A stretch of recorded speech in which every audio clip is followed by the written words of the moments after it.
नमस्कार। आज मैं आपको एक नया वीडियो बनाने जा रहा हूं, जिसमें यूपीएससी आईएएस 2021 की परीक्षा के बारे में तैयारी कैसे करनी है, ये आपको बताने जा रहा हूं।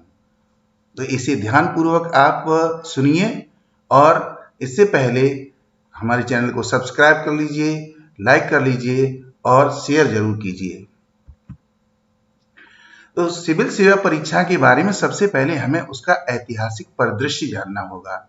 इसके लिए अगर हम देखें तो हमने प्राचीन भारत की स्थिति को देखें तो जब राजतंत्रीय व्यवस्था थी तो इस व्यवस्था में क्या था कि जो निकटस्थ लोग होते थे उन्हीं में से योग्य लोगों को प्रशासन में रख लिया जाता था और इनको मौर्य काल में राजुक कहते थे, जो विभिन्न विभागों के अध्यक्ष होते थे और इनको पंड्याध्यक्ष या भाराध्यक्ष या स्थाध्यक्ष जैसे नाम दिए गए थे।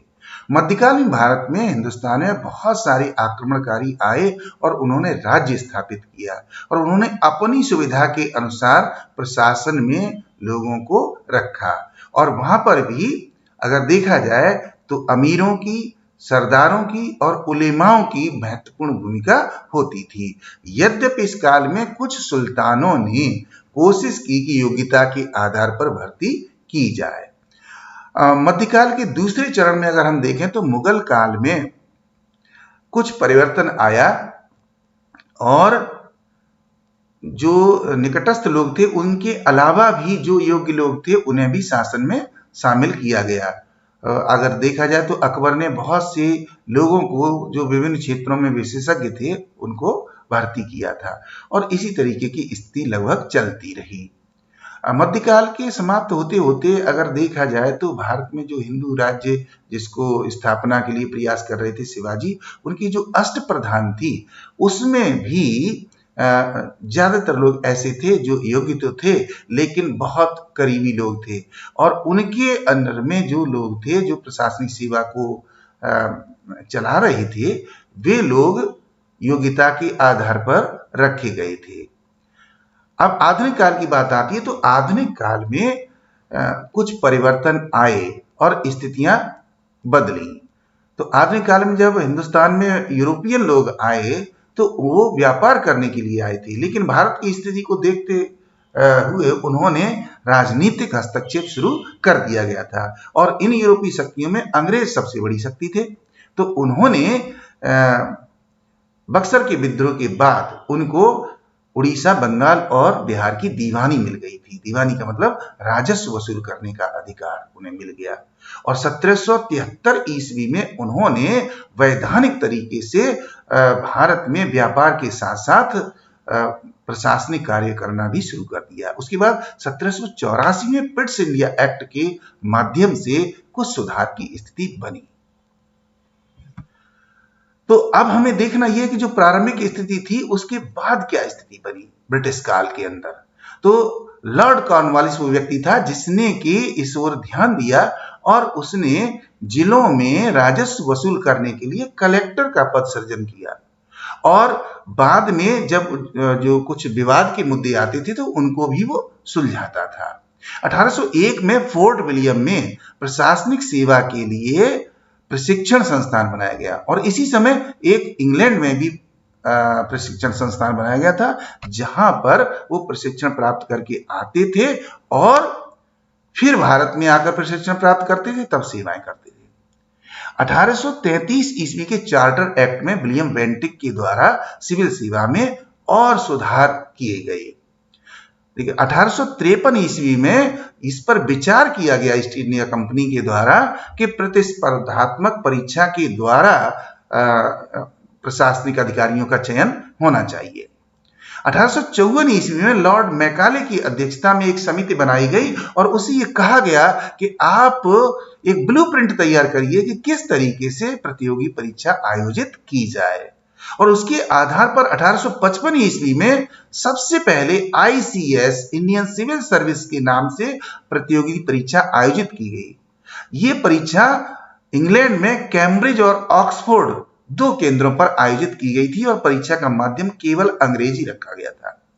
1863 ईस्वी में सत्येंद्रनाथ टैगोर पहले भारतीय थे जिनको आईसीएस परीक्षा पास करने का गौरव प्राप्त हुआ। और उस समय आईएएस परीक्षा में कई चरण होते थे, जिसमें से एक चरण था कि 20 मील तक आपको घुड़सवारी करनी है। इसमें असफल होने पर आपको असफल घोषित कर दिया जाता था। अरविंद घोष एक ऐसे व्यक्ति थे जिन्होंने परीक्षा पास कर ली थी, परंतु घुड़सवारी में असफल हो गए, जिससे उनको पास नहीं किया गया। 1922 ईस्वी में भारत में परीक्षा केंद्र बनाए गए। 1 अक्टूबर 1926 ईस्वी को लोक सेवा आयोग की विधिवत स्थापना की गई कि इस आयोग के माध्यम से परीक्षाओं का आयोजन किया जाएगा। 1935 ईस्वी के अधिनियम के आधार पर फिर सिविल सेवा में सुधार का कार्यक्रम बनाया गया और उसके आधार पर 1936 में कुछ सुधार किए गए। स्वतंत्र भारत में 26 अक्टूबर 1950 को संवैधानिक रूप से इन सेवाओं के लिए परीक्षा आयोजित करने के लिए संघ लोक सेवा आयोग की स्थापना की गई। अब बात ये आती है कि जो परीक्षा व्यवस्था इस समय हमारे देश में चल रही है उसकी तैयारी कैसे करें, तो इसके लिए योजना हमें बनानी होगी। और योजना के लिए सबसे पहली चीज होगी कि आप लक्ष्य निर्धारित करें, संकल्प करें कि मुझे तो केवल आईएएस परीक्षा पास करनी है। ये आपका दृढ़ संकल्प होना चाहिए और इसके लिए विधिवत योजना बनाएं कि किस तरीके से मुझे स्टडी करनी है, किस तरीके से मुझे अन्य चीजों की व्यवस्था करनी है। वो सारी की सारी योजना आपको बनानी होगी, क्योंकि proper planning means half work done. तो प्लानिंग मस्ट। अगली चीज, उचित परामर्श के साथ रणनीति बनाएं। जो आपके शिक्षक हैं, जो अन्य लोग तैयारी कर रहे हैं या जो परीक्षा को पास कर चुके हैं, ऐसे लोगों से आपको परामर्श लेकर के अपनी रणनीति बनानी है कि हमें क्या करना है। अगला जो महत्वपूर्ण बिंदु है तैयारी का वो है कि आप समुचित अध्ययन सामग्री का चयन करें और उसका संकलन करें, क्योंकि बिना हथियारों के युद्ध नहीं जीता जाता। इसलिए अध्ययन सामग्री का स्तरीय होना बहुत जरूरी है। अगली जो बात है वो समय का सदुपयोग करें और समन्वय करें। जो समय आप निर्धारित करें कि आपको प्रत्येक दिन या प्रति सप्ताह या प्रति महीने कितना पढ़ना है, कितना अध्ययन करना है, वो आप निश्चित करें और सदुपयोग करें उसका। और अगर कहीं कोई दूसरी घटनाएं आपके जीवन से जुड़ी हुई हैं, उनमें आपको संलिप्त होना है तो उसके साथ समन्वय करें। अगला, पाठ्यक्रम का क्रमवार अध्ययन करें। जो पाठ्यक्रम आपको मिला है, जो आपने देखा है, उसका क्रमबद्ध तरीके से सही अध्ययन करें और अध्ययन के साथ साथ आत्म मूल्यांकन करें और विश्लेषण करें कि आप कितना कर पा रहे हैं और कितना करना है अभी, ये आपको देखना होगा। अगली चीज, धैर्य बनाए रखें। बहुत उतार चढ़ाव आएंगे जब आप तैयारी करेंगे, तो ऐसे में पेशेंस बनाए रखना बहुत जरूरी है। और कहते हैं ना कि धीरे धीरे रे मना, धीरज में सब होए, माली सींचे 100 घड़ा, ऋतु आए फल होए। आपको किसी तरीके का उद्वेग नहीं दिखाना है, उतावलापन नहीं दिखाना है, क्योंकि बहुत गंभीरता के साथ ये काम करना होगा। अगली चीज है, निरंतर अभ्यास जारी रखें। जो आप पढ़ रहे हैं उसका अभ्यास जारी रखें। आप जानते हैं ना, करत करत अभ्यास के जड़मति होत सुजान, रसरी आवत जात सिल पर पड़त निशान। बराबर आपको अभ्यास करना है, क्योंकि अन अभ्यासे विषम शास्त्रम। अगली जो बात है वो है समावेशी व्यवहार अपनाएं। हर किसी के साथ समावेशी व्यवहार अपनाएं। जहां से ज्ञान मिले, जहां से जानकारी मिले, उसे ग्रहण करें, विनम्र बने। ये आपको बहुत जरूरी है ऐसा करना। अब मैंने इस परीक्षा की तैयारी के लिए 3 वीडियो तैयार किए हैं। उसमें भाग 1 में प्रारंभिक परीक्षा के बारे में आपको बताया जाएगा और भाग 2 में मुख्य परीक्षा के बारे में बताया जाएगा किस तरीके से तैयारी करनी है, और भाग 3 में साक्षात्कार के लिए किन चीजों पर फोकस करना है ये बताया जाएगा। तो हमारे वीडियो को अगर अभी तक आपने सब्सक्राइब नहीं किया है तो सब्सक्राइब जरूर कर लीजिए, लाइक कर लीजिए और शेयर कीजिए, ताकि आपको विधिवत जानकारी सही तरीके से मिलती रहे।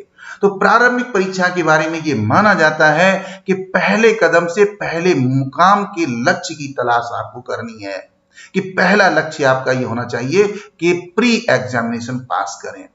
इसके लिए अध्ययन का सामग्री और संकलन, जिसके बारे में हम पहले ही आपको बता चुकी हैं। लेकिन महत्वपूर्ण बात आपको यह समझनी है कि प्रारंभिक परीक्षा में वस्तुनिष्ठ प्रकृति के सवाल पूछे जाते हैं, जिसके अंतर्गत प्रत्येक प्रश्न के 4 विकल्प दिए होते हैं, ए, बी, सी और डी। इन विकल्पों में से सर्वथा उचित जो है, उसमें सबसे श्रेष्ठ जो विकल्प है वो सही उत्तर होता है, वो चुनना होता है। तो इस पर आपको ध्यान देना है। अब अगली बात है कि परीक्षा की योजना कैसे बनाई जाए, क्या किया जाए उसमें। तो ये परीक्षा की योजना जो बनी हुई है संघ लोक सेवा आयोग के द्वारा, इसमें 2 प्रश्न पत्र होते हैं, जिसे मैं पहले ही आपको बता चुका हूं। और इसमें पहले प्रश्न पत्र में जिसके आधार पर की मेरिट बनती है, उसमें 100 प्रश्न होंगे, 2 घंटे के लिए का समय आपको मिलेगा और 200 अंक होंगे। दूसरे प्रश्न पत्र में, जिसे आप सीसेट कहते हैं, उसमें 80 प्रश्न होंगे, 2 घंटे के होंगे और 200 अंक के होंगे। तो इसके बारे में आपको महत्वपूर्ण जो बात ध्यान देनी है वो ये है कि पहले प्रश्न पत्र के आधार पर आपकी मेरिट बनती है, आपकी स्क्रीनिंग होती है। तो पहले प्रश्न पत्र पर आपको बहुत ज्यादा ध्यान देना है।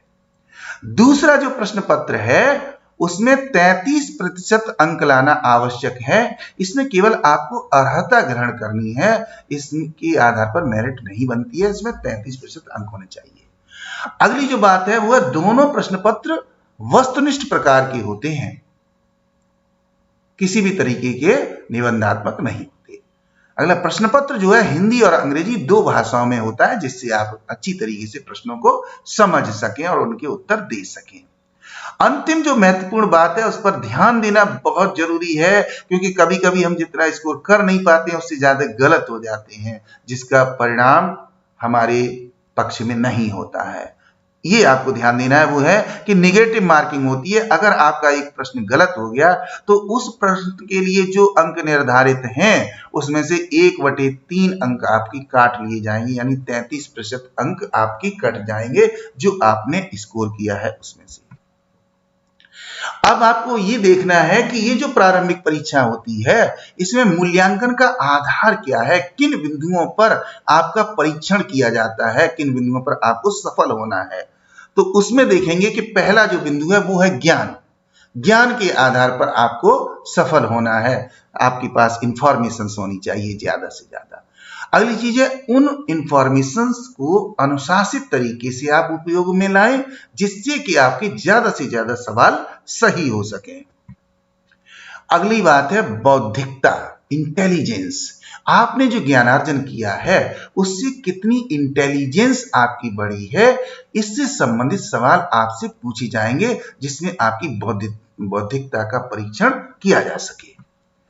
अगला जो मूल्यांकन का आधार होता है वो होता है तार्किकता, लॉजिक।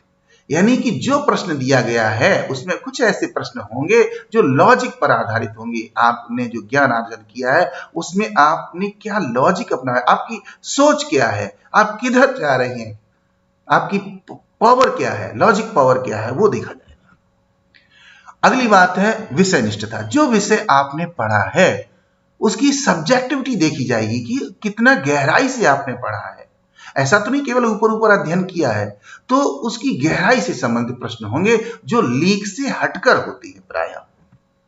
अगला जो बिंदु है वो है वस्तुनिष्ठता, ऑब्जेक्टिविटी। जो भी अध्ययन आपने किया है या जो भी आपके पाठ्यक्रम में है उसमें जो आपने विषय निष्ठता के साथ अध्ययन किया है उसमें ऑब्जेक्टिविटी क्या है, उसका जिस्ट क्या है, उसका मूल तत्व क्या है, उस पर विशेष ध्यान देना है, क्योंकि वे मूल्यांकन के आधार होते हैं। और अगली जो बात है वो है विवेक का परीक्षण। आपका अपना विवेक क्या कहता है? प्रश्न ऐसे होंगे जिसमें आपको अपने विवेक का उपयोग करना होगा कि अगर किसी विद्वान ने कहा है ऐसा कहा है, दूसरे विद्वान ने ऐसा कहा है, लेकिन आप क्या मानते हैं, आपके अनुसार क्या होना चाहिए, इस बात का परीक्षण किया जाएगा।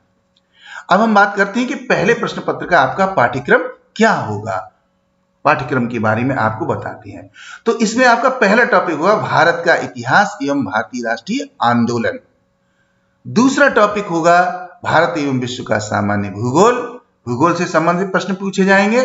अगला होगा पर्यावरण एवं पारिस्थितिकी अध्ययन, इन्वायरमेंट एंड इकोलॉजिकल स्टडी, जिसमें पर्यावरण में क्या परिवर्तन हो रहे हैं, किस तरीके की समस्याएं, क्या निदान ढूंढे जा रहे हैं, इन सब पर प्रश्न पूछे जाते हैं। अगला है भारतीय राज्यव्यवस्था एवं शासन, Indian political system and administration पर बहुत ही महत्वपूर्ण सवाल पूछे जाते हैं, जिनके बारे में आपको अध्ययन करना होगा।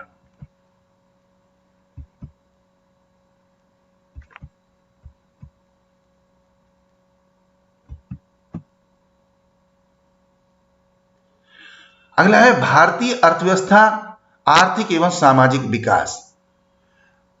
भारतीय अर्थव्यवस्था की स्थिति क्या है? किस तरीके से आर्थिक योजनाएं सरकार बनाती है, कैसे उन्हें लागू करती है, उनका कितना लाभ लोगों को मिलता है और उससे कितना सामाजिक विकास हो पा रहा है, इन सब पर प्रश्न पूछे जाते हैं। अगला जो टॉपिक है वो है सामान्य विज्ञान, जनरल साइंस। जनरल साइंस के बारे में भी जानकारी हमें सामान्य रूप से होनी चाहिए। इसमें आपके भौतिक विज्ञान, रसायन विज्ञान और अन्य तमाम जो पक्ष हैं उनके बारे में सवाल पूछे जाते हैं। इसके बाद सामान्य ज्ञान एवं समसामयिक घटनाएं। जो सामान्य ज्ञान है, जो बहुत सारी घटनाएं संसार में घटित हो रही हैं या देश में घटित हो रही हैं, जो कि जनरल नॉलेज का पार्ट बनती हैं, चाहे वो किसी से संबंधित हो, उनके बारे में सवाल पूछे जाते हैं। तो इस तरीके से ये आपका पहला पाठ्यक्रम था, पहले प्रश्न पत्र का, जो आपको पढ़ना होगा। दूसरा जो प्रश्न पत्र है, इसमें सबसे पहले बोधगम्यता, बोधगम्यता से संबंधित सवाल पूछे जाते हैं, कॉम्प्रीहेंशन। दूसरा जो है वह संचार कौशल सहित अंतरवैयक्तिक कौशल, जो ये स्किल से संबंधित प्रश्न होते हैं। इसमें आपको तमाम उलझनों संबंधी सवाल दिए जाएंगे, जिनको आपको सुलझाना होगा। अगला तार्किक कौशल और विश्लेषणात्मक क्षमता, आपका लॉजिक स्किल देखा जाएगा, एनालिसिस पावर देखी जाएगी कि चीजों को आप कैसे समझते हैं, कैसे यूज करते हैं, इससे संबंधित सवाल होंगे। अगला जो महत्वपूर्ण बिंदु है पाठ्यक्रम का आपका, वो है निर्णय लेना और समस्या समाधान। डिसीजन मेकिंग पावर आपकी कैसी है, प्रॉब्लम को आप फेस कर पा रहे हैं या नहीं कर पा रहे हैं, इससे संबंधित सवाल पूछे जाएंगे। इसके बाद जो अगला आपका टॉपिक है वो है सामान्य मानसिक योग्यता। आपका साइकोलॉजिकल टेस्ट होगा, रीजनिंग क्वेश्चंस होंगे, जहां पर आपका परीक्षण किया जाएगा। अगला आधारभूत संख्याएं और उनके संबंध। अंकगणित से संबंधित तरह तरह के सवाल होते हैं ये, और प्रायः ही माना जाता है कि 10वीं तक के स्तर के होंगे, लेकिन आपको उससे बेहतर अध्ययन करना होगा। अगला जो टॉपिक है, जो अंतिम टॉपिक है, वो है आंकड़ों का निर्वचन। जो आंकड़े हैं उनको किस तरीके से प्रदर्शित किया जाता है, चार्ट के रूप में, ग्राफ के रूप में, तालिका के रूप में, इनसे संबंधित तरह तरह के सवाल पूछे जाएंगे, और ये माना जाता है कि ये भी 10वीं तक के स्तर के होते हैं। अब अगली जो बात मैं बहुत ही महत्वपूर्ण बताने जा रहा हूं वो ये है कि जो प्रथम प्रश्न पत्र आपका है उसका ट्रेंड क्या है। आपको प्रत्येक टॉपिक के बारे में ये सोचना होगा कि पिछले वर्षों में किस तरीके से कितने प्रश्न पूछे गए हैं। तो 2013 से लेकर 2019 तक का एनालिसिस यहाँ पर दिया गया है, जिसमें मैंने ये बताने की कोशिश की है सवाल किस तरीके से पूछे जाते हैं, ट्रेंड क्या रहा है। तो इतिहास, भारत का इतिहास और भारतीय राष्ट्रीय आंदोलन पर नजर डालें तो हम पाते हैं कि यहाँ 14 से लेकर 20 प्रश्न तक पूछे गए हैं। 2020 में 19 प्रश्न पूछे गए हैं। तो इस तरीके से आप देखेंगे कि एक बहुत ही महत्वपूर्ण टॉपिक है ये, जिस पर काफी एक बड़ा भाग पूछा जाता है। 100 में से 15-20 तक सवाल पूछ लिए जाते हैं। अगला है भारत का एवं विश्व का सामान्य भूगोल। इसमें हम देखेंगे तो 8 से लेकर 15 तक प्रश्न आए हुए हैं, तो आपको ये बात भी समझनी होगी। अब पर्यावरण एवं पारिस्थितिकी, इन्वायरमेंट एंड इकोलॉजी, इससे संबंधित अगर देखा जाए तो 10 से लेकर के और 32 तक सवाल पूछेंगे। बहुत ज्यादा वेरिएशन है, तो यहाँ पर इस वेरिएशन का ध्यान रखना होगा, क्योंकि कभी किसी वर्ष ये बढ़ जाते हैं संख्या, कभी घट जाती है। तो ये निर्धारित करता है कि जो प्रश्न पत्र बनाने वाले हैं उनकी इच्छा पर और उनकी व्यवस्था पर निर्भर करता है। अब भारतीय राज्य व्यवस्था और शासन, यहाँ पर अगर देखा जाए तो 5 से लेकर 19 तक प्रश्न पूछे गए। यहाँ पर भी काफी वेरिएशन दिखाई दे रहा है। आर्थिक और सामाजिक विकास को अगर देखा जाए, अर्थव्यवस्था से संबंधित जो सवाल हैं, यहाँ पर 11 से लेकर के और 24 तक प्रश्न पूछे गए हैं। मतलब बहुत ही इंपॉर्टेंट टॉपिक है ये, जिस पर विशेष ध्यान देना है। अगला जो है वो है सामान्य विज्ञान, जनरल साइंस। इसमें देखें तो इसमें भी काफी वेरिएशन है, 5 से लेकर के और 12 प्रश्न तक पूछे गए हैं, और इसमें 2020 में थोड़ी संख्या और बढ़ गई है। तो कहने का मतलब है कि यहाँ भी वेरिएशन को ध्यान में रखना होगा। अगला है सामान्य ज्ञान एवं समसामयिक घटनाएं। यहाँ तो बहुत ही ज्यादा वेरिएशन है। एक तरफ 4 प्रश्न पूछे गए 2013 में, तो 2016 में 36 प्रश्न पूछे गए, यानी 9 गुना पूछे गए हैं। ये निर्भर करता है कि उस वर्ष में कौन कौन सी महत्वपूर्ण घटनाएं हुई हैं जिन्होंने भारत पर या विश्व पर प्रभाव डाला है। तो अगर घटनाएं ज्यादा होती हैं या महत्वपूर्ण होती हैं, उसी तरीके से प्रश्नों की संख्या घट और बढ़ जाती है। तो अभी तक मैंने आपको पाठ्यक्रम के बारे में बताया है। अब यहाँ पर बताने जा रहे हैं कि किस तरीके से आपको वस्तुनिष्ठ प्रश्नों को हल करना है, समझना है, क्या तरीका आपको अपनाना है। तो यहाँ पर हम देखेंगे जो पहला चक्र, जब आप किसी टॉपिक के पढ़ेंगे तो यहाँ पर हमने 12 टॉपिक सब टॉपिक मानते हुए एक स्टडी की है जो आपके समक्ष चला रहे हैं कि अगर किसी भी टॉपिक में आपके 12 सब टॉपिक हैं और आप फर्स्ट राउंड में एक एक टॉपिक पढ़ना शुरू करते हैं, तो टॉपिक को पढ़िए और उसके नीचे दिए गए ऑब्जेक्टिव क्वेश्चन करिए, उनको आप जांचिए, तो आप देखेंगे कि आपकी स्कोरिंग 20 से लेकर 30% के बीच हो रही है। आपको लगेगा कि हमें तो इस टॉपिक की बहुत अच्छी जानकारी है, लेकिन स्कोर बहुत निराशाजनक है। तो निराश होने की जरूरत नहीं है, संबल इकट्ठा करने की जरूरत है, नए तरीके से सोचने की जरूरत है। और सेकंड राउंड शुरू करिए। इसमें आपको क्या करना है, आपको 2-2 के समूह बना दीजिए सभी टॉपिक के। पहले 2 टॉपिक पढ़िए, फिर उन दोनों टॉपिक से संबंधित प्रश्नों को हल कीजिए, फिर देखिए कि कौन से प्रश्न हम नहीं कर पा रहे हैं, उनको फिर से पढ़िए ताकि दोबारा से अगर वो प्रश्न पूछे जाए तो उन्हें आप कर सकें। ये सेकंड राउंड आपको करना है। अब तीसरे राउंड में क्या करना है कि आपको 3-3 टॉपिक के ग्रुप बना देने हैं और तीनों टॉपिक से आपको ऑब्जेक्टिव टाइप क्वेश्चन लेकर के उसी प्रकार अभ्यास करना है जिस तरीके से आपने द्वितीय चक्र में किया है। और वहां पर भी ये देखना है कि अगर किसी प्रश्न को हम नहीं कर पा रहे हैं तो उसका उत्तर क्या है और हमें कैसे करना चाहिए। यानी कि धीरे धीरे आप इंप्रूव करते जाएंगे और आपकी स्कोरिंग अब तक पहुंच चुकी होगी लगभग 35% के आसपास। चौथे राउंड में जब आप जाएंगे तो आप 4-4 के ग्रुप बना दीजिए और 4-4 के ग्रुप के हिसाब से ऑब्जेक्टिव क्वेश्चन करिए, जांचिए और फिर आप देखेंगे कि आपकी स्कोरिंग अब लगभग 40 और 45% के आसपास जाने वाली है। 5वें चक्र में आप पूरे जो आपका टॉपिक है उसमें जो सब टॉपिक्स हैं उनको 2 भागों में बांट दीजिए और 2 भागों में बांट करके उनका अभ्यास करिए सभी टॉपिक्स लेते हुए। और फिर वही जांचना है कि अगर कोई प्रश्न नहीं हो पा रहा है तो क्यों नहीं हुआ। आप देखेंगे कि आपकी स्कोरिंग 50% प्लस में चली गई होगी। अगर नहीं गई है इसका मतलब है कि आपने कहीं न कहीं पर कमी छोड़ दी है, अपने सही तरीके से अपना मूल्यांकन नहीं किया है। और सही तरीके से अगर मूल्यांकन किया है तो जो प्रश्न नहीं कर पाए हैं उनका उत्तर आपने नहीं ढूंढा है, ये आपको स्वयं बोध होने लगेगा।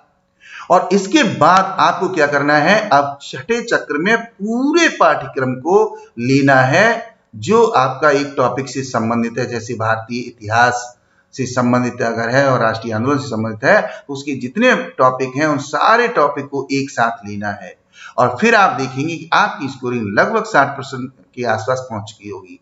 और तब तक आप चैन से मत बैठिए जब तक कि आपकी स्कोरिंग 60 से 70 के बीच में न पहुंच जाए, क्योंकि इससे कम पर सफलता प्राप्त होना बहुत ही संदिग्ध है और उस स्थिति में आप अपने आप को नहीं छोड़ सकते।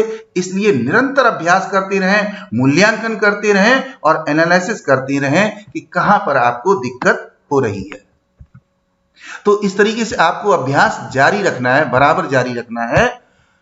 और इस तरीके से जो हमने आपको जानकारी दी है, इसी जानकारी के आधार पर आप अपनी तैयारी करेंगे तो निश्चित रूप से आपको सफलता मिलेगी, ऐसा मैं मानता हूं। बहुत बहुत धन्यवाद, आपने हमारी वीडियो को देखा है। और एक बार फिर से मैं आपसे ये निवेदन करना चाहूंगा कि चैनल को सब्सक्राइब करें, लाइक करें और शेयर करें। Good luck, good bye.